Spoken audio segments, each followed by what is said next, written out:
Bismillahirrahmanirrahim. Assalamualaikum warahmatullahi wabarakatuh. Salam sejahtera untuk kita semuanya. Takbir. Alhamdulillahirobbilalamin. Wassalatu wassalamu ala asyrofil anbiya'i wal mursalin wa ala alihi washabihi ajmain. Amma ba'du. Yang saya hormati Bapak Ibu guru serta staf karyawan UPPSD Negeri 3 Prinsip Barat serta para mahasiswa UNRI, calon guru yang sedang menjalankan tugas di UPPSD Negeri 3 Prinsip Barat. Puji syukur kepada Allah Subhanahu wa Ta'ala yang telah melimpahkan rahmat dan hidayah kepada kita semua sehingga kita dapat melaksanakan kegiatan hari ini diseminasi tugas saya di modul 1.4 yaitu penyebaran pemahaman dan penerapan pengalaman budaya positif oleh saya Novita Sari, calon guru penggerak angkatan 11 dari UPPSD Negeri 3 Prinsip Barat. Saya ucapkan banyak terima kasih kepada Bapak Ibu guru semuanya yang sudah meluangkan waktunya untuk kegiatan diseminasi budaya positif ini. Saya ucapkan banyak terima kasih Bapak Ibu. Sebelum kita memulai kegiatan ini, marilah kita semua membaca basmalah. Bismillahirrahmanirrahim. Baik, mengingat waktu yang sudah mulai siang Bapak Ibu, saya ingin melihat semangatnya dulu Bapak Ibu semuanya. Semangatnya Bapak Ibu mana ya? Nanti kalau saya ucapkan UPTSD Negeri 3 Prinsip Barat, jawabnya luar biasa. Gitu ya Bapak Ibu? UPTSD Negeri 3 Prinsip Barat luar biasa. UPTSD Negeri 3 Prinsip Barat luar biasa. Beri aplaus untuk kita semuanya. Terima kasih Bapak Ibu guru hebat semuanya. Nah, pada kesempatan ini saya akan memaparkan tentang budaya positif. Nah, Bapak Ibu, sebelum kita lanjut ke pembahasan kita hari ini, apa sih yang terbesit pada benak Bapak Ibu semuanya ketika saya menyebutkan budaya positif? Apa Bapak Ibu?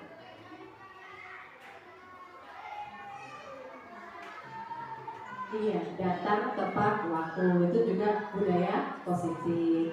Berdoa sebelum dan sesudah belajar juga itu budaya positif. 5S itu budaya positif bukan Bapak Ibu? Iya, senyum, sapa, salam, sopan, santun, itu juga merupakan budaya positif. Nah, menurut Bapak Ibu ya, saya tanya sedikit, penting tidak sih budaya positif itu untuk sekolah atau untuk diri sendiri, itu penting tidak? Sangat penting, apalagi diterapkan di sekolah kita di UPPSD Negeri 3 Prinsip Barat. Itu sangat penting ya Bapak Ibu, budaya positif ini. Nah, di dalam modul saya ini 1.4 ini tentang budaya positif ini, Bapak Ibu, banyak sekali nanti kita akan kupas tentang budaya positif ini. Budaya positif ini sangat penting ya Bapak Ibu kita terapkan untuk di sekolah kita. Dengan budaya positif ini memang penting diterapkan di UPPSD Negeri 3 Prinsip Barat. Dengan kita memahami budaya positif ini, kita dapat menumbuhkan motivasi intrinsik atau motivasi diri kita kepada siswa, bukan hanya siswa dengan siswa, tetapi guru dengan siswa, guru dengan guru. Dan kita memiliki kewajiban Bapak Ibu untuk menyebarkan budaya positif, yang terutama kepada peserta didik, sehingga peserta didik kita itu memiliki sikap yang bertanggung jawab, kemudian berbudi pekerti luhur, dan juga memiliki sikap yang baik sesuai dengan filosofi Ki Hajar Dewantara, yaitu profil pelajaran Pancasila. Oke, untuk mempersingkat waktu, saya akan menampilkan Bapak Ibu, ini adalah konsep inti budaya positif yang ada di modul 1.1. Yang pertama adalah perubahan paradigma, kemudian ada disiplin positif, kemudian ada nilai-nilai kebajikan, kemudian ada kebutuhan dasar manusia, terus kemudian ada motivasi perilaku manusia, posisi kontrol guru, dan segitiga restitusi. Nah, ini adalah konsep-konsep inti yang ada di modul 1 TP4, yaitu budaya positif. Masih semangat Bapak Ibu? Oke. Kita akan mulai yang pertama, yaitu perubahan paradigma. Ada pembelajaran dengan paradigma baru. Sebelum ke arah ini, saya ingin bertanya kepada Bapak Ibu, ada pembelajaran itu berpusat pada guru, ada pembelajaran yang berpusat pada siswa. Nah, Bapak Ibu itu berada di mana? Berpusat pada guru atau berpusat pada siswa? Oke, dalamnya berpusat pada siswa. Masih belum ini ya, teorinya berpusat pada siswa, tapi pada kenyataannya masih berpusat pada guru. Ternyata masih banyak lah yang menggunakan pembelajaran yang berpusat pada guru. Padahal memang kita harus berpihak kepada murid atau lebih ke student center. Nah, di pembelajaran dengan paradigma baru ini, merupakan pembelajaran yang dirancang berdasarkan prinsip pembelajaran berdiferensiasi, sehingga para peserta didik belajar sesuai kebutuhannya berdasarkan tahap perkembangan sesuai teori psikologi modern untuk mewujudkan profil pelajar Pancasila. Di paradigma ini, kita sebagai guru idealnya memang sebagai pembelajaran yang menjadi pusat untuk anak-anak atau student center, bukan lagi teacher center. Nah, di paradigma ini Bapak Ibu, kita diminta untuk memberikan pembelajaran yang memang sesuai dengan kebutuhan murid. Sesuai dengan kebutuhan murid itu karena murid yang satu dengan yang lain itu tidak sama. Jadi pembelajaran dengan paradigma baru ini ada istilah pembelajaran berdiferensiasi. Nah, pembelajaran diferensiasi ini pembelajaran yang bagaimana? Pembelajaran diferensiasi ini adalah pembelajaran yang dimana kita mengetahui kebutuhan murid. Jadi kita tidak bisa memukul rata semuanya. Jadi hari ini pelajaran matematika, ada kemampuan anak yang berbeda-beda. Jadi ada 3 jenis ya. Ada 3 jenis pembelajaran. Yang pertama itu ada murid, kemudian ada audio, kemudian ada kinestetik. Nah, itu mereka itu ada tahapan sendiri. Nah, dari berdiferensiasi itu ada 3 tahap itu. Jadi kita harus menyesuaikan murid ini masuk di yang mana kinestetik, mana yang murid, terus kemudian mana yang memang dia membutuhkan audio visual. Tidak semuanya itu sama, harus semua audio, semuanya visual, tidak. Kita harus mengetahui langkah-langkahnya dari pembelajaran berdiferensiasi. Nah, pembelajaran diferensiasi ini artinya pembelajaran yang kita itu memberikan kebutuhan murid. Kalau cuma satu arah aja, itu hanya transfer atau memberikan kepada anak itu kurang. Jadi anak itu diberikan kebebasan sehingga dia bisa berapresiasi dalam pembelajarannya, dan itu mengarah ke menjadi pembelajaran atau menjadi pelajar Pancasila. Di pembelajaran Pancasila atau pelajar Pancasila itu ada 6 poin. 6 poin ini yang pertama beriman kepada Tuhan Yang Maha Esa dan berakhlak mulia. Nah, kita menginginkan murid kita itu beriman, bertakwa kepada Tuhan Yang Maha Esa dan berakhlak mulia. Kemudian berkebinekaan global. Kita juga menginginkan anak-anak kita itu memiliki sikap berkebinekaan global. Kemudian gotong royong. Gotong royong itu tidak hanya dia membersihkan kelas bersama-sama, tetapi dalam hal yang lain, antar siswa, antar kelas, dan antar guru. Kemudian mandiri.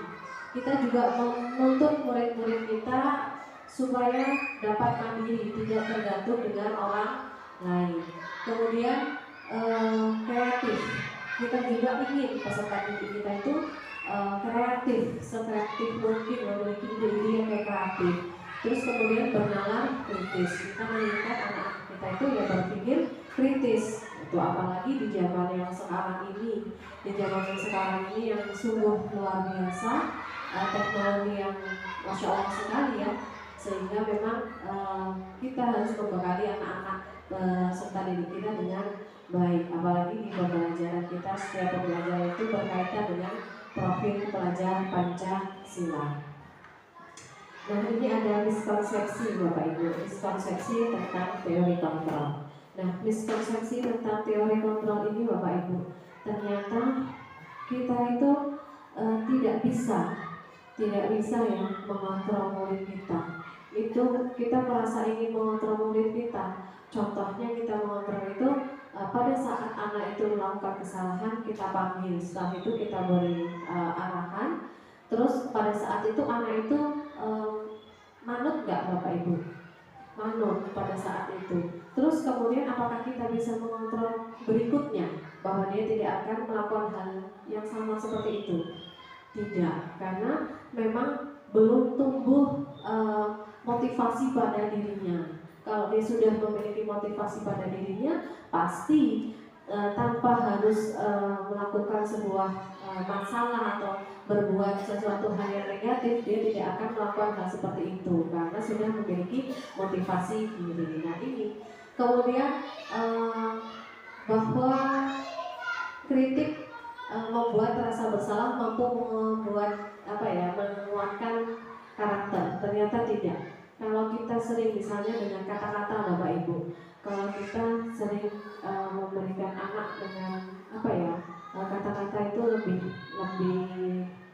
lebih mengena di hati dan itu lama, biasanya lama. Jadi kepada Bapak Ibu untuk menggunakan kata-kata kepada anak lebih diperhatikan lagi. Terus kemudian bahwa orang dewasa itu berhak memaksa. Kita ini sebagai guru berarti kita lebih dewasa dari anak-anak. Jadi itu juga sebuah miskonsepsi. Jadi itu juga hanya ilusi bahwasanya kita bisa membuat anak-anak itu menjadi lebih takut terhadap kita. Padahal itu hanyalah ilusi pada saat itu aja. Setelah itu beberapa waktu ke depan lagi itu juga tidak berfungsi lagi. Nah, terus yang terakhir itu bahwa semua penguatan itu positif dan bermanfaat. Itu juga yang sudah kita kasihkan, misalnya kita berikan ke anak-anak itu kata-kata gitu ya.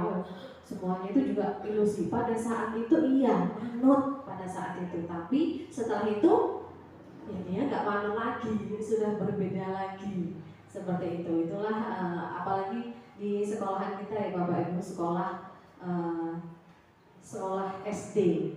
Kalau untuk SMP, SMA mungkin masih dikasih tahu masih panjang. Oh iya, tadi aku udah dikasih tahu Bapak sama Ibu itu nggak boleh begini. Jadi masih ada ibaratnya sehari itu masih manut. Tapi kalau anak SD sejam, semenit, 2 menit itu sudah berubah lagi.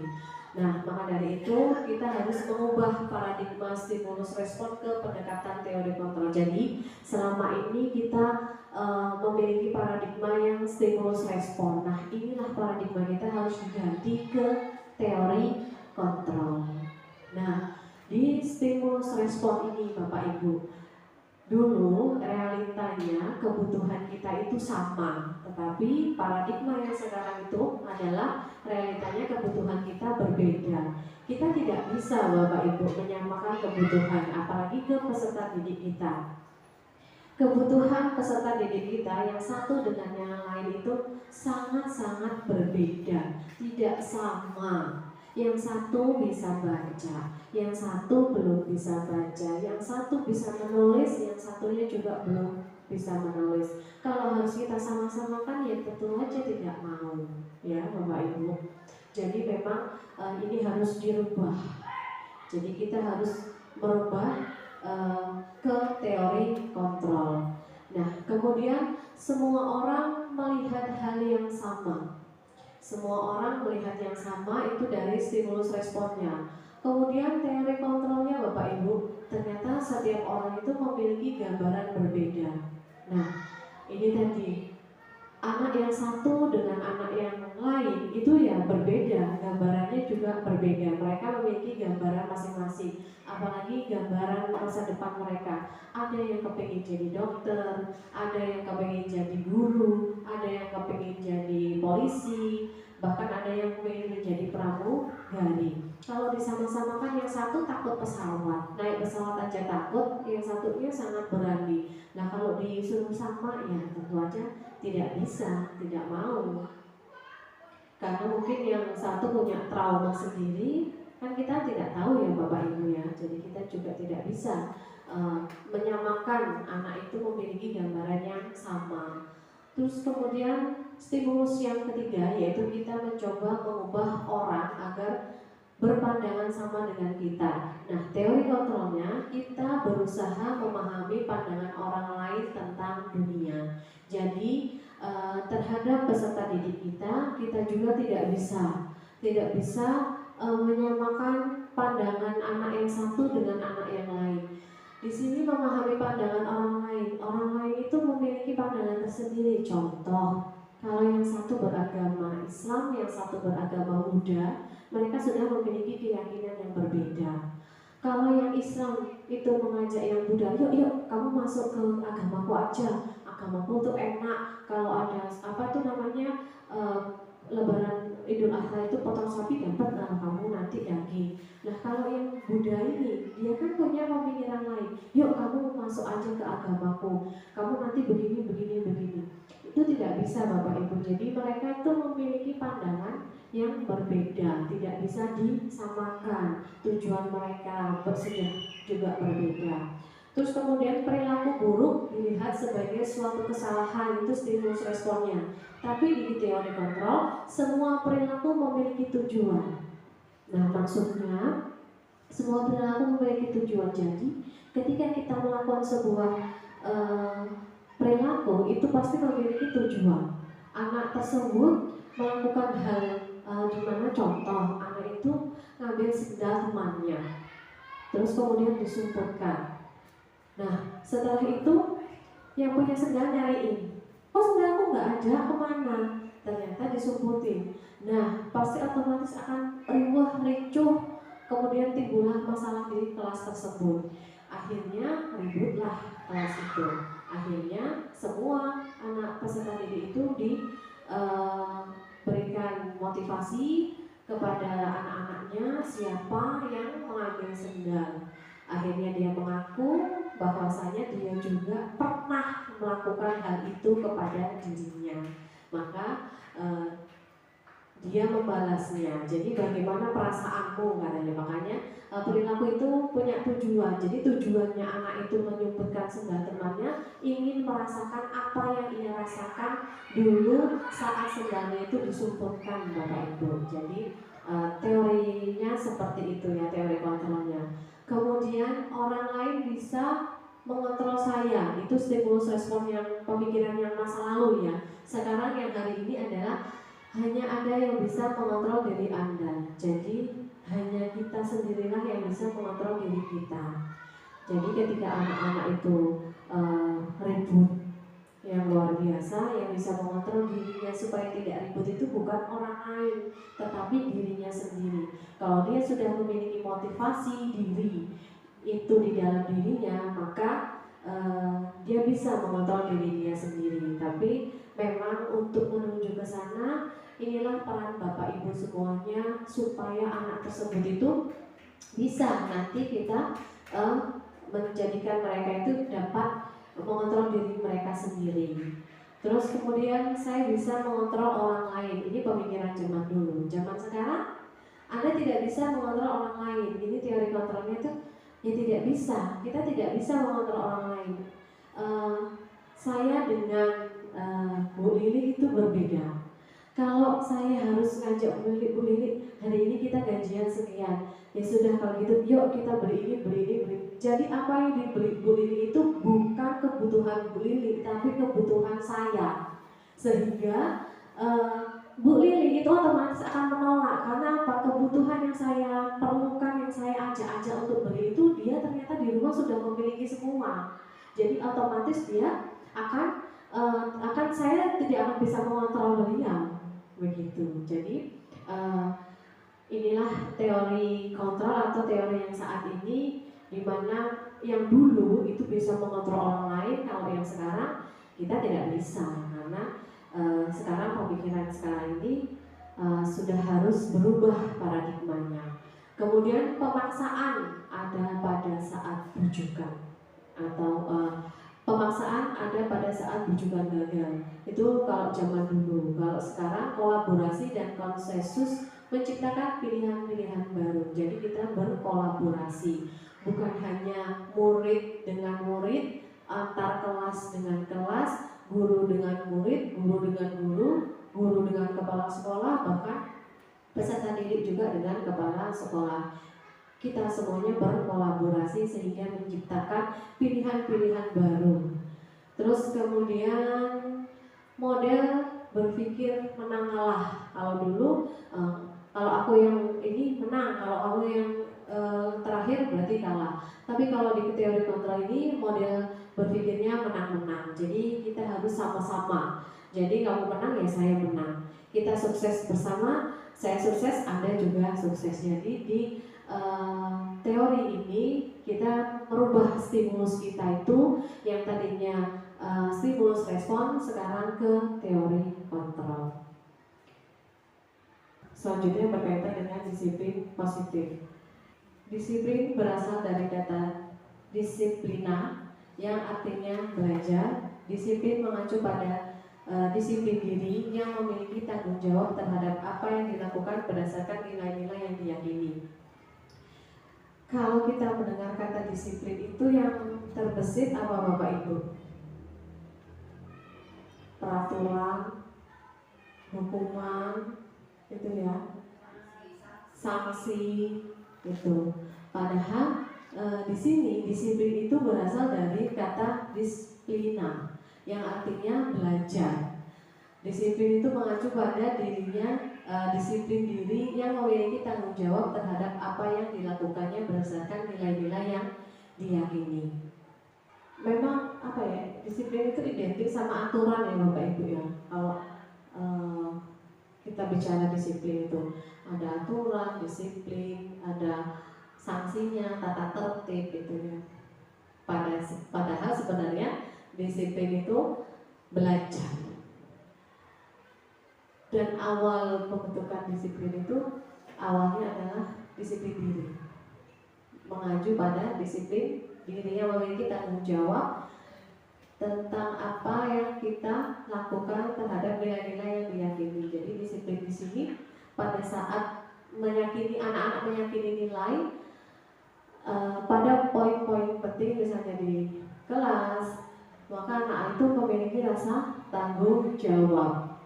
Misalnya itu akan kembali ke motivasi dirinya sendiri ya Bapak Ibu kalau sudah memiliki nilai-nilai yang diyakini peserta didik itu. Dari disiplin diri itu akan jadi disiplin positif. Nah, di disiplin positif itu merupakan salah satu cara penerapan disiplin yang bertujuan untuk menumbuhkan kesadaran serta memberdayakan peserta didik tanpa imbalan, pengetahuan, reward, ancaman atau hukuman. Jadi disiplin positif itu akan terbentuk kalau siswa itu memiliki motivasi diri dulu, bukan dari luar. Contohnya, anak masuk sekolah sudah ada di lingkungan sekolah. Kemudian anak-anak itu masuk ke dalam kelas sebelum jam 7.15. Apakah Bapak Ibu yakin itu anak-anak itu sudah memiliki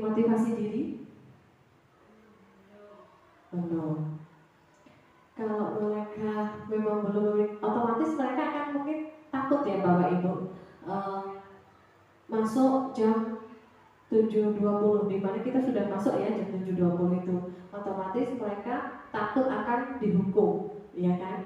Dia akan takut dihukum, dia akan takut nanti disuruh lari lapangan atau disuruh membersihkan WC. Itu karena anak itu tuh belum memiliki motivasi diri, sehingga anak itu ya masih takut sama itu tadi, hukuman itu tadi. Nah, ini menjadi sebuah PR untuk kita Bapak Ibu sebagai pendidik. Sebagai pendidik tujuan kita adalah menciptakan peserta didik yang memiliki disiplin diri, sehingga mereka berperilaku mengacu kepada nilai-nilai kebajikan universal dan memiliki motivasi intrinsik dalam perubahan perilaku ke arah yang lebih baik. Jadi inilah tujuan kita, di mana kita harus menciptakan peserta didik itu memiliki disiplin diri, di mana dia harus memiliki motivasi dulu di dalam dirinya. Kalau dia sudah memiliki motivasi di dalam diri, kalau motivasinya sudah bagus, sudah positif, maka dengan sendirinya tanpa harus anak itu takut dengan hukuman, dia akan lebih berangkatnya pagi. Contohnya kalau sudah punya anak itu motivasi intrinsik atau motivasi diri, dia akan tahu menempatkan diri anak tersebut. Berangkat dari rumah jam 7:04 sampai di sekolahan itu jam 7. Maka itu sudah timbul motivasi dirinya, sehingga walaupun mau ada peraturan seperti apapun, dia tidak terbebani. Jadi ya sudah, karena memang saya sudah setiap hari saya lakukan seperti itu sudah motivasi anak tersebut sudah bagus, sudah positif, maka dengan aturan yang bagaimanapun dibuat, dia tidak akan terbebani, malah dia akan enjoy aja, ketimbang memang siswa yang belum termotivasi dirinya. Ayo nak, besok ada kegiatan pramuka, harus datang di sekolah itu jam 7:10. Kalau anak yang motivasinya bagus, dia sudah siap Pak, siap Bu. Tapi kalau yang belum, ya Allah Bu, gak sih amat sih, saya masih tidur, gitu ya Bapak Ibu. Dan ini merupakan kewajiban kita Bapak Ibu, di mana kita harus menciptakan peserta didik itu menanamkan motivasi intrinsik, motivasi diri ini terhadap peserta didik kita ini. Bapak Ibu pernah mendengar nilai-nilai kebajikan universal? Sudah pernah? Ini ada kata-kata nilai-nilai kebajikan universal. Belum ya? Oke, kita akan lihat Bapak Ibu. Apa sih nilai-nilai kebajikan? Nilai-nilai kebajikan itu adalah nilai yang disepakati bersama, lepas dari suku bangsa, agama, bahasa, maupun latar belakangnya. Nah, apa saja sih nilai-nilai kebajikan itu? Ya banyak pokoknya. Sebagai contoh, ini di sini nilai kebajikan dari institusi organisasi. Nih, misalnya di sini saya memakai profil pelajar Pancasila. Nah, 6 dimensi profil pelajar Pancasila ini merupakan nilai-nilai kebajikan. Ini ya Bapak Ibu, ada beriman dan bertakwa kepada Tuhan yang Maha Esa dan berakhlak mulia. Kemudian berkebinekaan global, gotong royong, mandiri, kreatif, dan bernalar kritis. Jadi 6 dimensi ini merupakan nilai-nilai kebajikan. Kemudian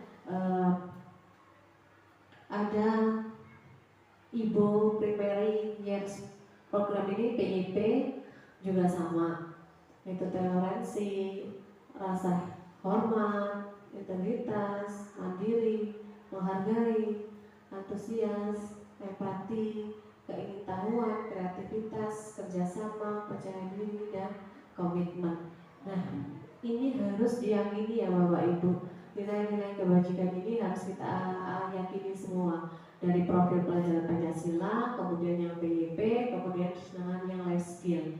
Ini contoh dari nilai kebajikan institusi atau organisasi, di mana kita harus meyakini dari masing-masing nilai-nilai kebajikan ini. Untuk apa? Untuk menumbuhkan motivasi kepada anak.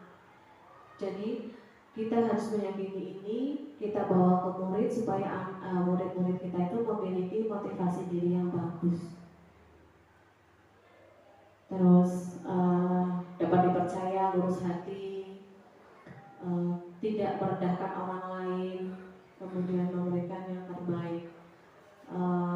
Sehingga kita itu harus bertoleransi. Kita ngajarin anak, kita harus bisa mengajari anak toleransi. Contoh toleransi itu yang bagaimana, kemudian rasa hormat itu yang bagaimana, integritas itu yang bagaimana, yang mandiri, menghargai.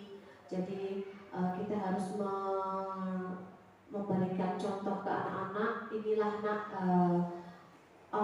sikap yang harus kita lakukan bersama teman kita itu, yang menghargai itu yang seperti apa, empati, terus antusias, keingintahuan. Anak-anak zaman sekarang ini keinginan tahuannya kan luas, maka kita sebagai guru kita harus mengarahkan anak-anak itu ke hal yang positif yang baik, sehingga mana keingintahuan anak itu tidak ke arah negatif, tetapi ke arah yang positif. Terus kemudian kreativitas, kita mengajak anak-anak kita untuk berkreativitas, kerjasama juga kita lakukan pada saat di dalam kelas maupun di luar kelas, ketika kegiatan bersama-sama dengan kelas lain, bergotong royong, begitu harus bekerjasama. Kemudian percaya diri, sehingga jangan pernah Bapak Ibu lakukan mematahkan percaya diri anak, karena kata-kata Bapak Ibu itu bagi anak kita di sekolah itu sebuah perintah dan sebuah Bapak Ibu, kayak yang mengena gitu loh. Jadi memang harus hati-hati. Terus kemudian berkomitmen.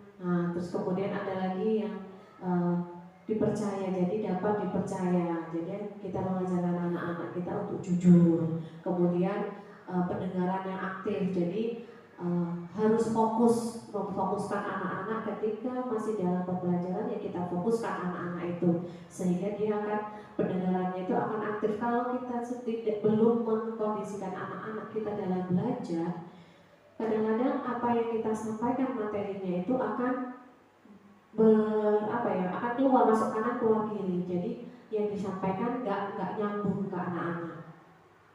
Terus kemudian kalau ditanya, ya nggak tahu Bu, nggak tahu Pak, seperti itu. Kemudian memberikan yang terbaik dari diri. Jadi kita berbuat baik. Jadi kita selalu mengingatkan anak-anak untuk selalu melakukan hal yang baik. Kalau memang tidak bisa melakukan hal yang baik, lebih baik itu diam. Seperti itu ya Bapak Ibu ya. Kebutuhan dasar manusia. Nah, kebutuhan dasar manusia itu apa sih Bapak Ibu? Kebutuhan dasar manusia adalah segala sesuatu yang kita lakukan untuk mendapatkan apa yang diinginkan. Seluruh tindakan yang kita lakukan memiliki tujuan tertentu, dan semua usaha terbaik yang kita lakukan adalah dalam rangka agar kebutuhan dasar kita terpenuhi dengan baik. Segala sesuatu yang kita lakukan untuk mendapatkan apa yang kita inginkan. Ketika kita ingin mendapatkan misalnya kita ingin dapat punya Bapak Ibu, motor, misalnya motor baru, otomatis apa sih yang kita lakukan untuk bisa dapat motor tersebut dengan kondisi kita? Kita akan banyak menabung, membeli suatu hal yang tidak dibutuhkan itu tidak akan kita beli, tapi kita mengingat kembali apa yang akan kita inginkan supaya tercapai. Jadi banyak sekali perilaku, banyak sekali usaha yang kita lakukan untuk mencapainya. Nah, ketika semua usaha terbaik yang kita lakukan adalah dalam rangka agar kebutuhan dasar kita terpenuhi. Nah, dan kebutuhan dasar manusia ini ada 5 Bapak Ibu. Apakah itu? Jeng. Nah, kebutuhan dasar manusia. Kebutuhan dasar manusia ini ada 5 Bapak Ibu. Yang pertama, bertahan hidup. Bertahan hidup ini makanan, pakaian, tempat tinggal, keamanan, kesehatan. Nah, pada peserta didik kita Bapak Ibu, ketika dari rumah dia tidak mendapatkan sarapan, contoh Otomatis dari rumah sudah tidak sarapan sampai dengan sekolah itu dia akan merasa lapar ketika masuk dalam pelajaran yang mana harus berpikir, contoh matematika. Pada pagi hari anak tersebut tidak sarapan. Setelah itu masuk di dalam kelas, dia langsung pelajaran matematika. Otomatis kan menguras tenaga di otaknya. Alhasil anak tersebut itu berbuat ulah di dalam kelas, Bapak Ibu. Jadi dia membuat temannya itu yang tadinya fokus mendengarkan gurunya, dia membuat hal yang dimana temannya itu tidak konsentrasi. Akhirnya temannya itu merasa terganggu. Nah, kebutuhan ini dia tidak terpenuhi, Bapak Ibu. Kebutuhan bertahan hidupnya anak tersebut itu tidak terpenuhi sudah dari rumah. Maka kita harus melihat dulu kenapa nak kamu sampai melakukan hal seperti itu. Maka kita harus mengidentifikasinya dulu. Ternyata kebutuhannya untuk bertahan hidup tidak terpenuhi dari rumah karena makan tadi. Nah, kemudian kebutuhan yang berikutnya yaitu kebutuhan kasih sayang dan rasa diterima. Rasa diterima, dipedulikan, berbagi, kerjasama, menjadi bagian dalam kelompok. Contoh, ketika dibentuk kelompok, anak tersebut itu kebetulan tidak satu server dengan kelompoknya. Otomatis dia merasa terkucilkan, Bapak Ibu. Nah, dia mau ikut gabung dengan kelompoknya, misalnya kelompoknya itu 5 orang, yang 4 ini satu server, yang satu ini tidak. Maka yang satu ini merasa dia terkucilkan. Jadi mau bertanya pun dari keempat ini dia tidak mau menjawab yang selayaknya kita berkelompok. Jadi ya kamu urus saja kamu sendiri, kamu jawab aja sendiri begitu. Nah, disinilah kebutuhan dia tidak terpenuhi, kebutuhan kasih sayang dan rasa diterima ini tadi dia tidak mendapatkannya di dalam kelompok. Kemudian diterimanya di dalam kelompok gak dapet, kerjasamanya juga gak dapet. Jadi dia tidak mendapatkan kasih sayang dan rasa yang diterima. Terus kemudian penguasaan harga diri, keinginan untuk dianggap, memimpin, berprestasi, diakui, didengar. Nah, dalam satu kelas Bapak Ibu, anak-anak kita itu pasti ada yang ingin menjadi pemimpin. Itu pasti ada. Bu, saya jadi ketuanya, Bu, saya yang memimpin, doa Bu, saya yang memimpin Bu. Pasti itu ada ya Bapak Ibu. Nah, disinilah penguasaan. Terus kemudian ingin dianggap sama temannya bahwasanya dia ada di situ. Dia melakukan hal yang aneh-aneh biasanya. Melakukan hal yang aneh-aneh sehingga temannya itu melihat dia itu merasa yang aneh gitu, sehingga dia mungkin disapa temannya, kamu loh kok lucu banget pakai baju ini, bajunya kedodoran atau apalah ya Bapak Ibu. Jadi ada anak yang seperti itu karena kebutuhan penguasaannya tidak terpenuhi biasanya, merasa ingin dianggap begitu dan diakui, kemudian didengar itu. Terus kemudian yang kelima yaitu yang keempat, kebebasan. Kebutuhan dasar manusia ini kebebasan itu meliputi apa saja sih Bapak Ibu? Ada mandiri, memiliki pilihan, mencoba hal yang baru, terus kemudian mempunyai dapat mengendalikan arah dirinya sendiri, mampu mengendalikan arah dirinya. Kebebasan yang mandiri. Nah, di sini Bapak Ibu, ketika anak itu harusnya kita bisa mengajaknya untuk belajar di luar, tetapi anak itu kita kerem. Jadi selama dalam satu hari itu ada pelajaran yang memang harus dilakukan di luar, kita tidak melakukan di luar. Jadi anak itu direm di dalam kelas. Otomatis anak tersebut itu berontak Bapak Ibu. Jadi dia ingin keluar karena tugasnya sudah diberikan Bapak Ibu itu sudah selesai sama dia. Nah, dia ingin mencoba hal yang baru lagi. Dia ingin mencoba hal yang baru bersama temannya yang satunya lagi. Tapi karena tidak dapat, tidak terpenuhi, akhirnya dia menimbulkan hal-hal, melakukan hal-hal yang di luar kendali kita, membuat temannya menjadi merasa diusik, diganggu dan sebagainya. Itu karena kebutuhannya tidak terpenuhi di kebebasan itu. Nah, kemudian di kebutuhan dasar yang terakhir yaitu kesenangan, bermain, humor, antusiasme, tertawa. Nah, Bapak Ibu jangan sampai Bapak Ibu ini melarang anaknya untuk tertawa. Itu tidak boleh, karena apa? Tertawa itu bagian dari kebutuhan dasar peserta didik kita.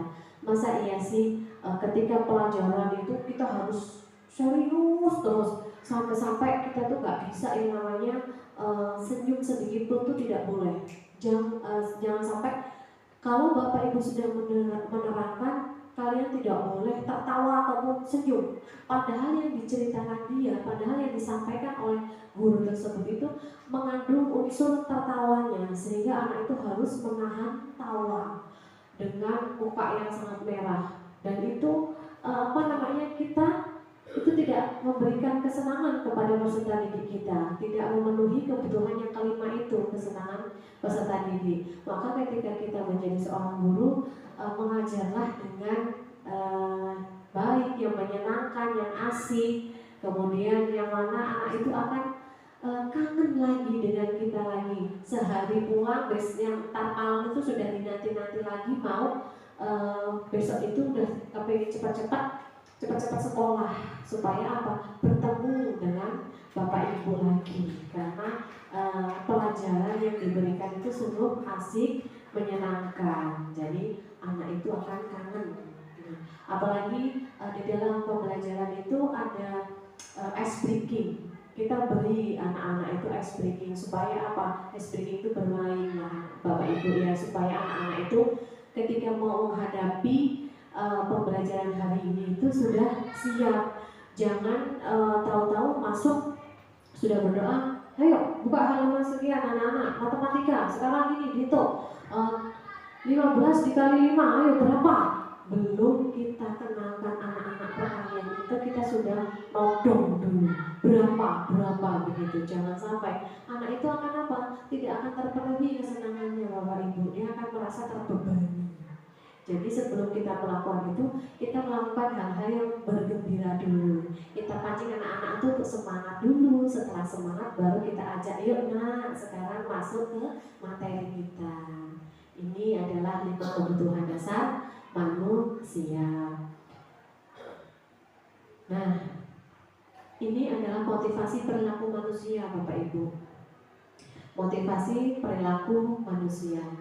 Motivasinya ada 2, ekstrinsik dan intrinsik. Nah, ekstrinsik ini itu apa ya? Motivasi yang nggak nyaman, yang penuh dengan hukuman, terus mendapatkan harus mengharap-harap imbalan. Nah, ini motivasi intrinsik yang mana tadi itu anak-anak misalnya yang tadi berangkat pagi nyampe sini jam 7.10 atau jam 7:05, itu apakah sudah muncul motivasi ekstrinsik atau motivasi intrinsiknya? Tapi mayoritas anak-anak itu masih memiliki motivasi ekstrinsik. Karena apa? Takut akan hukuman, kemudian takut akan sesuatu hal yang di luar ekspektasi anak-anak. Terus kemudian takut tidak mendapatkan penghargaan. Misalnya di sekolah, di kelas itu, nah kalau kamu berangkat pagi, terus 1 minggu ini ibu akan memberi kamu penghargaan. Nah, ketika anak sudah di-judge seperti itu ya Bapak Ibu, otomatis dia motivasinya bukan lagi intrinsik, tapi motivasi ekstrinsik yang dia miliki.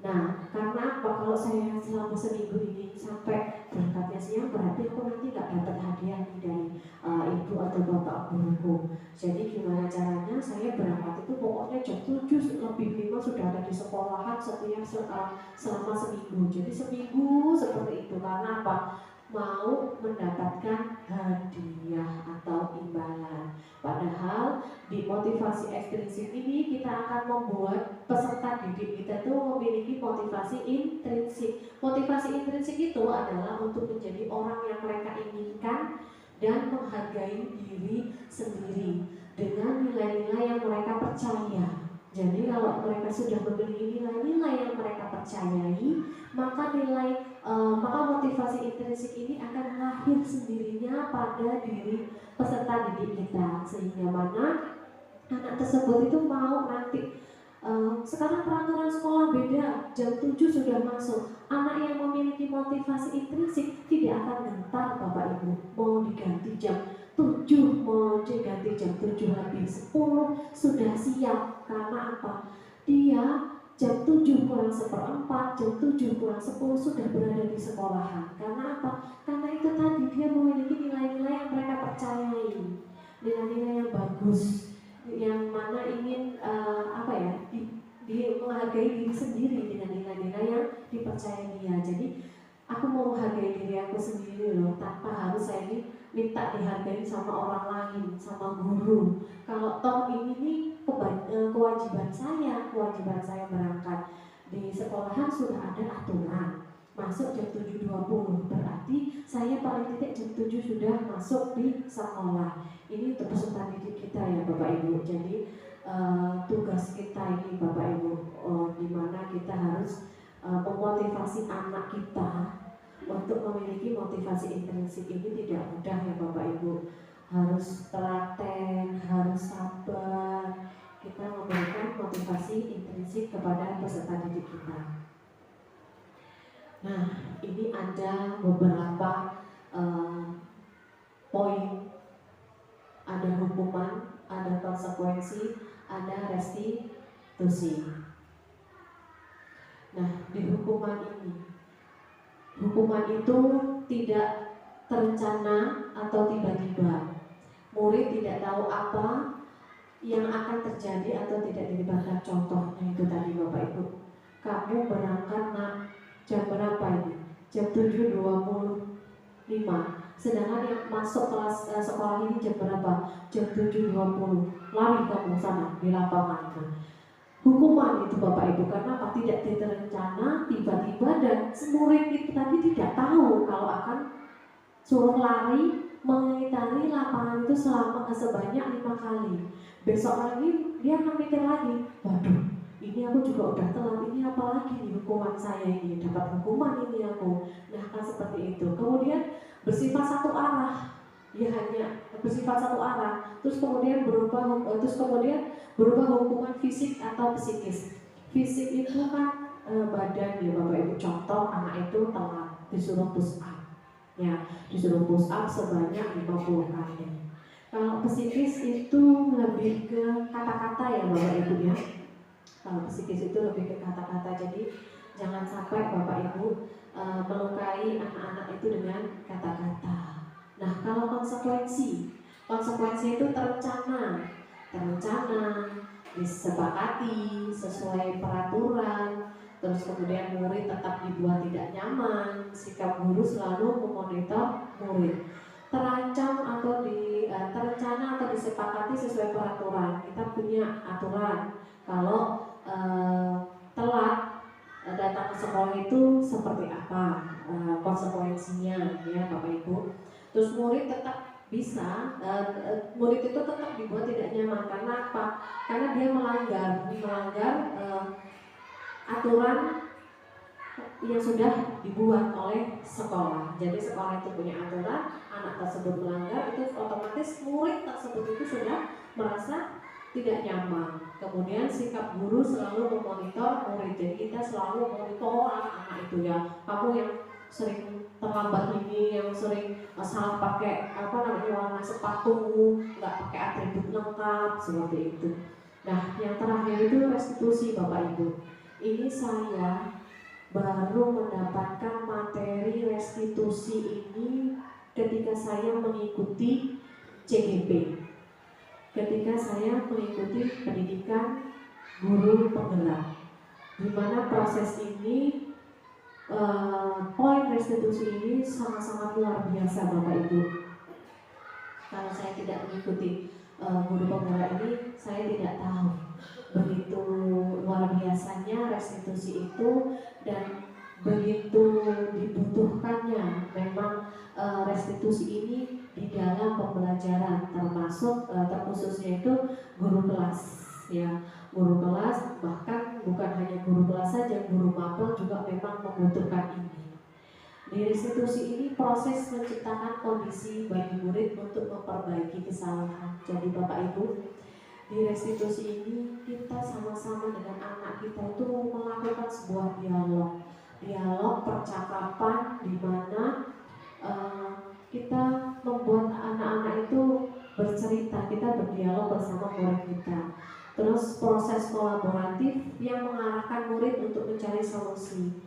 Otomatis ketika kita berkolaborasi dengan anak, ngobrol dengan anak, kita sama-sama dengan anak itu mencari solusinya. Jadi contoh, kalau anak tersebut itu sering terlambat datang ke sekolah, kita berdialog dengan anak, menanyakan kepada anak dengan baik. Setelah menanyakan dengan baik, maka bersama dengan guru kita mencari solusinya. Jadi apa nak gitu, solusinya dari ini semuanya. Jadi di modul 1.4 ini saya juga terkagum-kagum ya mendapatkan pelajaran tentang restitusi ini. Nah, ini Bapak Ibu, 5 posisi kontrol guru. 5 posisi kontrol guru ini ada penghukum, ada pembuat merasa bersalah, teman, pemantau, dan manajer. Sebelumnya saya ingin tahu dan saya ingin bertanya sama Bapak Ibu semuanya, di posisi manakah Bapak Ibu saat ini? Bu Arda di posisi mana? Penghukum. Bu Lili di posisi mana? Penghukum. Bu Amri di posisi mana Bu? Penghukum. Bu Desi di posisi mana? Kadang penghukum, kadang manajer. Oke. Pak Agung di posisi mana? Penghukum. Pak Wepi? Sama dengan di posisi penghukum ya Bapak Ibu. Tidak apa-apa. Semuanya masih ada di posisi penghukum. Nah, posisi penghukum itu kita itu Bapak Ibu, banyak yang menghukum anak ya, menghukum anak. Terus kemudian membuat merasa bersalah itu kita sering mengatakan ke anak bahwasanya anak itu sampai merasa bahwa dia itu yang salah gitu. Nah, sebagai teman ini kita dekat dengan anak ya Bapak Ibu, bahkan kita ngobrol selayaknya ya duduk bersama, tetapi dengan batasan-batasan antara seorang guru dengan murid tidak melebihi itu, dengan adab yang bagus, tetapi gaya bicaranya itu seperti teman gitu. Terus pemantau itu kita ya sifatnya pemantau anak gitu ya. Anak itu seperti apa, bagaimana gitu. Kemudian manajer ini memang kita mengarahkan anak-anak dengan tahapan-tahapan yang memang luar biasa Bapak Ibu. Nah, di sini akan saya kasih contoh Bapak Ibu, contoh penerapan 5 posisi kontrol guru. Nah, di 5 posisi kontrol guru ini kasusnya adalah siswa tidak memakai atribut lengkap saat upacara bendera. Nah, ketika upacara bendera dia tidak memakai atribut lengkap, kalau penghukum itu contohnya dia menghukum anak itu harus misalnya nggak pakai atribut, hormat pada tiang bendera 1 jam, atau push up kamu selama sebanyak 50 kali, atau nulis kamu di buku berlembar-lembar yang banyak sekali itu sampai ditunggu sampai 1 jam sudah harus selesai buku itu. Yang dikasih itu buku sidu yang 58 lembar. Kira-kira anak itu disuruh nulis itu cukup gak Bapak Ibu 1 jam sebanyak 50 lembar itu? Saya tidak akan mengulangi kembali. kira-kira apa nggak gempor tangannya ya. Jadi itulah penghukum contohnya. Terus kemudian pembuat merasa bersalah. Berapa kali ibu atau bapak harus memberitahu kamu selalu apa yang selalu mengecewakan bapak ibu. Jadi di sini membuat merasa bersalah. Berapa kali kamu ini selalu melanggar perintah bu guru? Kamu sangat mengecewakan ibu. Berapa kali kamu melakukan hal yang jelek itu, nak? Kamu mengecewakan bapak. Bapak sudah berkali-kali ngomong sama kamu, kamu tidak boleh seperti ini. Maka itu merupakan membuat merasa bersalah anak. Jadi anak itu akan merasa bersalah. Berapa kali, berapa banyak, berapa apalagi gitu ya Bapak Ibu. Jadi otomatis dia akan merasa bersalah, punya rasa bersalah pada diri dia. Terus kemudian kalau sebagai teman kita mengajak dia atau mengajak peserta didik kita itu ya ngobrol. Kenapa kamu sampai tidak memakai atribut? Karena ini Pak, topik saya kotor belum dicuci. Ya sudah, kalau gitu besok jangan itu lagi. Ya sudah nak, masuk lagi ke dalam kelas. Itu sebagai teman. Nah, di sini kalau sebagai manajer Bapak Ibu, apa kamu tahu kesalahanmu? Kira-kira bagaimana kamu memperbaiki kesalahanmu? Jadi di manajer ini kita tanyakan dulu, kamu punya kesalahan, salahmu apa? Oh iya Pak, saya lupa nggak pakai topi, saya lupa nggak pakai dasi, saya lupa sepatuku bukan berwarna hitam. Terus bagaimana kamu memperbaikinya? Pak, saya untuk ke depannya saya akan menggunakan perlengkapan yang lengkap. Saya bawa topi, tapi saya cuci dulu dan sebagainya. Mengajak anak untuk menelaah mengajak anak untuk ngobrol dan mana kesalahanmu, apa yang harus kamu perbaiki, usaha apa, ini di bagian manajer. Kemudian beberapa pertanyaan Bapak Ibu, ini ada beberapa pertanyaan tentang posisi kontrol guru. Posisi kontrol guru, apakah aku kalau kata-katanya seperti ini Bapak Ibu, saya kecewa sekali dengan kamu. Posisi kontrolnya, saya kecewa sekali dengan kamu. Penghukum, iya betul. Ini posisi kontrolnya penghukum. Kalau yang ini Bapak Ibu, kamu tidak pernah benar melakukannya.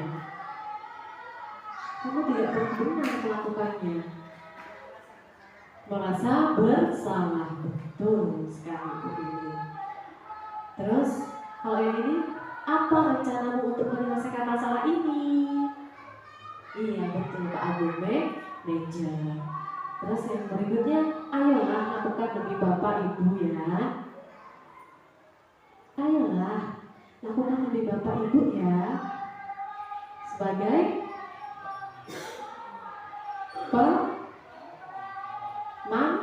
atau teman. Oke. Terus kamu tidak pernah mendapatkan nilai jika tidak mengerjakan tugas. Kamu tidak akan dapat nilai jika kamu nggak mengerjakan tugas. Merasa bersalah. Jadi ya kamu kan nggak ngerjain tugas, jadi ya nggak aku kasih nilai gitu. Nah, keyakinan kelas. Di sini ada pertanyaan Bapak Ibu. Mengapa keyakinan kelas? Mengapa bukan peraturan kelas? Keyakinan dengan peraturan itu sama apa enggak Bapak Ibu?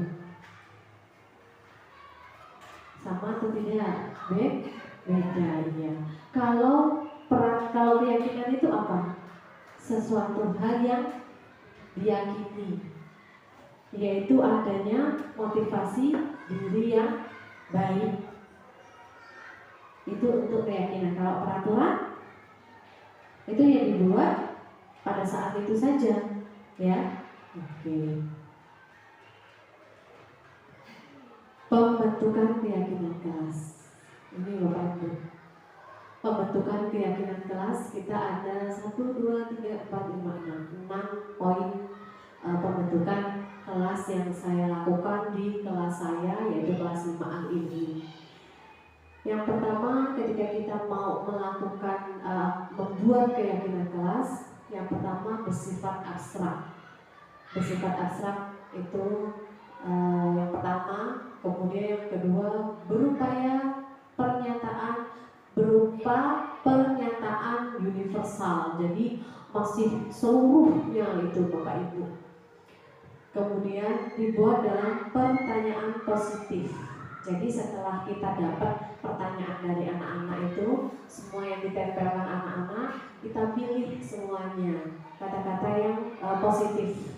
Jadi kita ambil semuanya, terus kita buatkan kata-kata yang positif. Kemudian sedikit saja agar mudah diingat. Ini kalau untuk anak SD itu memang sedikit saja, tidak perlu banyak-banyak. Kalau banyak-banyak biasanya anak-anak itu lupa. Tapi kalau sedikit biasanya mereka ingat. Oh iya, kita kan sudah buat keyakinan kelas nih. Kita nggak boleh seperti ini. Biasanya kalau sedikit itu anak cepat nyambung. Terus kemudian sesuai dengan kondisi kelas dan sekolah sehingga mudah diterapkan. Jangan pernah Bapak Ibu membuat keyakinan kelas meniru kelas sekolah lain. Itu tidak bisa Bapak Ibu. Karena apa? Sekolah lain itu dengan sekolah kita itu sudah jauh berbeda dari segi sekolahnya, waktu, kemudian pelajaran dan sebagainya itu sudah berbeda. Aturan-aturannya juga sudah berbeda. Kemudian semua warga sekolah atau warga kelas dilibatkan saat membuat keyakinan kelas. Ketika membuat keyakinan kelas itu harus semua. Ketika kita buat keyakinan sekolah, ya semua warga sekolah harus buat. Kalau kita membuat keyakinan kelas, ya warga kelas, cukup warga kelas saja. Kalau warga sekolahan ya harus semua. Dari itu semua sudah tercipta Bapak Ibu itu keyakinan kelas 5, yaitu kebersihan kelas, tanggung jawab bersama, saling menghargai, hadir di kelas tepat waktu, aktif dalam kegiatan pembelajaran. Itu 1, 2, 3, 4 poin itu sudah saya dapatkan di peserta didik saya di kelas 5. Nah, ini adalah segitiga restitusi yang tadi saya sudah sampaikan ya Bapak Ibu. Segitiga restitusi ini di mana suatu proses dialog yang dijalankan oleh guru agar dapat menghasilkan murid yang mandiri dan bertanggung jawab. Nah, di segitiga restitusi ini ada tiga tahapan Bapak Ibu. Yang pertama, menstabilkan identitas. Yang kedua, validasi tindakan yang salah. Dan yang ketiga, menanyakan keyakinan. Ini segitiga restitusi ini saya dapatkan di guru penggerak ini di modul 1.4 ini, yang mana sangat luar biasa Bapak Ibu, dapat kita terapkan di kelas kita. Dimana apa sih sebenarnya segitiga restitusi? Segitiga restitusi itu penyelesaian masalah dengan anak dengan cara kita berdialog, ngobrol dari hati ke hati, sehingga anak itu akan lebih terbuka, apa permasalahannya, apa yang dia inginkan dari situ, mengapa sampai terjadi seperti itu. Disinilah kita melakukan segitiga restitusi. Nah, di segitiga restitusi tadi kan yang pertama menstabilkan identitas. Nah, menstabilkan identitas Bapak Ibu berdasarkan prinsip membuat kesalahan adalah bagian dari proses pembelajaran. Jadi kita itu pasti akan melakukan sebuah kesalahan karena kita adalah makhluk atau kita manusia. Jadi kita pasti melakukan kesalahan karena ketika kita membuat kesalahan itu adalah proses dari pembelajaran hidup yang akan kita miliki ya Bapak Ibu. Nah, di sini ada beberapa poin di situ. Menstabilkan identitas itu dengan cara berbuat salah itu wajar. Jadi kita sampaikan ke anak, nah berbuat salah itu wajar. Tidak ada manusia yang sempurna. Ibu atau bapak juga pernah melakukan itu. Ibu atau bapak tidak mau mencari siapa yang salah, tapi ibu atau bapak ingin mencari solusi dari permasalahan ini. Kamu berhak merasa begitu. Jadi kita mengajak anak-anak dengan kata-kata yang manis sekali ya Bapak Ibu ya. Jadi kita menstabilkan identitasnya dengan seperti ini. Otomatis kalau anak ditanya dengan seperti ini, dia akan terbuka pelan-pelan. Oh ternyata ibu ini nanyanya baik-baik, bapak ini nanyanya juga dengan lemah lembut. Otomatis dia merasa terhargai, sehingga semua pertanyaan itu akan muncul dengan sendirinya pada anak tersebut, yang mana anak itu tadinya mau berbohong jadi nggak jadi. Karena apa? Dengan stabilkan identitas dengan pertanyaan yang sangat indah ini, kita tanyakan kepada anak, itu menstabilkan identitas. Kemudian yang kedua itu memvalidasi tindakan yang salah. Memvalidasi tindakan yang salah Bapak Ibu berdasarkan prinsip setiap perilaku berupaya memenuhi suatu kebutuhan tertentu. Nah, dari validasi tindakan ini kata-katanya seperti ini Bapak Ibu. Kamu pasti punya alasan mengapa melakukan hal itu, padahal kamu bisa melakukan yang lebih buruk dari ini ya. Kamu patut bangga karena telah melindungi sesuatu yang penting buat kamu.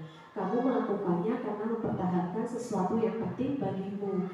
Nah, ketika sudah stabilkan identitas, kita memvalidasikan dengan kata-kata yang seperti ini, maka dia akan cerita Bapak Ibu, kamu punya alasannya. Nah, dia akan cerita, iya Bu, karena dia nyontek terus Bu. Iya Bu, karena saya begadang, jadi saya main HP, jadi saya kesiangan dan sebagainya. Dia akan cerita dengan sendirinya, dengan tidak takut-takut lagi kepada bapak ibu gurunya, karena bapak ibunya sudah menanyakan, berdialognya dengan runtut dengan baik. Setelah kita memvalidasi tindakan yang salah, kita menanyakan keyakinan bapak ibu. Nih, berdasarkan prinsip teori kontrol bahwa pada dasarnya kita termotivasi secara intrinsik. Nah, dari menanyakan keyakinan ini, Bapak Ibu tanyakan dengan kata-kata yang indah seperti ini. Apa keyakinan kelas kita? Apa keyakinan kelas yang kita sudah langgar? Kamu sudah melanggar keyakinan kelas kita? Tidak, nah, apa itu? Nah, terus nilai-nilai apa yang telah disepakati bersama? Seperti apa gambaran sebuah kelas yang ideal menurut kamu? Kamu ingin menjadi orang yang seperti apa? Nah, setelah itu kita tanyakan yang paling akhir ini, ujung tombaknya ini menanyakan keyakinan ini. Sehingga kita tanyakan, setelah itu baru kamu pinginnya bagaimana? Bareng-bareng sama anak-anak menanyakan keyakinan. Kalau anak-anak sudah ditanya dengan ketiga segitiga restitusi itu tadi, ketiga poin-poin itu tadi, insya Allah anak tersebut itu akan punya pengalaman tersendiri. Melakukan hal itu pasti ada sebabnya kenapa. Kita tanya baik-baik kepada peserta didik kita. Nah, kemudian ini ada video Bapak Ibu. Ini video saya ketika saya melakukan segitiga restitusi terhadap peserta didik saya.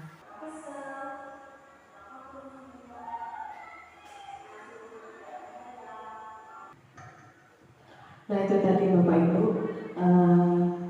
segitiga restitusi yang saya lakukan bersama peserta didik saya. Nah, tiba pada ujung acara, yaitu menuntut dalam penerapan program disiplin positif, hendaknya guru memiliki standar kepribadian profesional dan sosial yang baik, di mana guru mampu merefleksikan dirinya dalam posisi kontrol saat ini, bagaimana perjalanan dirinya sebagai among manajer yang menuntut murid-muridnya menjadi insan yang mandiri, merdeka dan bertanggung jawab. Ini dari standar nasional pendidikan. Bapak Ibu, sekian kita akhiri kegiatan diseminasi positif ini dengan membaca lafaz hamdalah alhamdulillahirobbilalamin. Baik Bapak Ibu, saya ucapkan banyak terima kasih. Akhir kata, wabillahi taufiq wal hidayah. Wassalamualaikum warahmatullahi wabarakatuh.